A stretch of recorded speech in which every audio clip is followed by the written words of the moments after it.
Just updates of what's going on. That's all. It's good for all of us to be open with each other and with just track updates and car updates and those things and see where we're at, get our opinions, and hopefully make good decisions together. Kind of an off-beat question here. When you look back at all the races that, not just necessarily cup races, but in your career, or not in your what's your most memorable race? What do you look at as the most memorable race to you? It could be an Indy 500 that you didn't compete in. I mean, your most memorable races are obviously going to be the ones with you in it. And they're probably going to be the ones that went really, really well. Right? So there's championship races that probably stand out the most. There's also races that you lost that end up being real memorable, that hurt, but they always stick around as well. I mean, there's other races that I wasn't in that I remember, but none of them like I do when you're in the seat and it affects you personally like that. So I don't know if it's a fair question to ask drivers. So this weekend with you guys having, finally like an extended practice session, do you want that to come back for next year, or are you kind of satisfied with the 20 minutes that you guys get each week?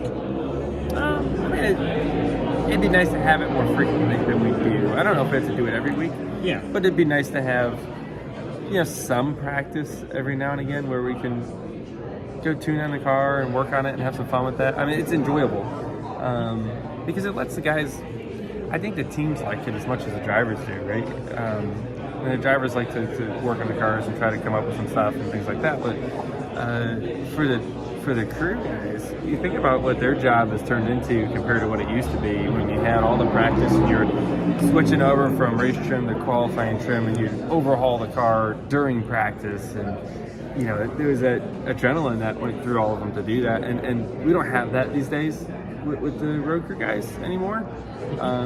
And so I think having those practices, I think it's healthy for everybody and enjoyable. So I would add it.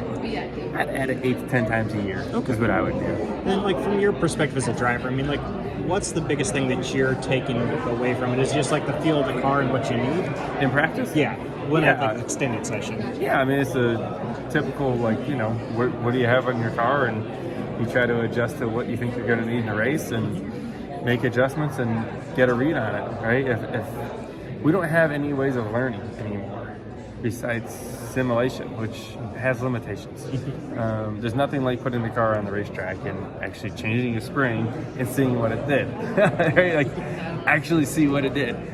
We don't get that opportunity often at all. Okay. Yep. Joey, you won this race obviously last year. You have 3 wins at Phoenix in total. What does it take to get to victory lane here, and especially in the championship race? Yeah, I mean, it takes everything. Everything's got to work together at the same time. Obviously, you got to have speed. The strategy has to work out if there's a lot of cautions and strategy options. There's options here that you can do that. Right, even last year, it came into a couple strategy plays that can come into play there on that long green flag run, and some guys were saving fuel and all that became in. So there's a lot of things that can happen here because there is tire fall off, but there's not a whole bunch. So 2 tires becomes a play, and especially when guys are desperate, right? If you're a championship 4 guy and you're running 15, you got to do something different. You don't have anything to lose at that point. So, everybody's willing to really throw some crazy things at the wall. It can happen. Anything can happen in this race for sure. As his teammate, how have you felt Ryan Blaney has handled this week? And what have you seen in him this year in terms of his level of growth to now be on the precipice of his championship, his first championship for? Yeah, I think, everyone knows Ryan's fast. He's been fast his whole career. What I've seen this year is that he's learned how to finish races. He's learned how to run the race. He's become a lot smarter behind the wheel. And I think that's why you see him in the championship 4 now, right? He's paired some race ability with the insane amount of speed that he has, and that's really what's put him in contention every week. And it's all kind of seemed to be clicking here the last 6 weeks. It's really worked for him.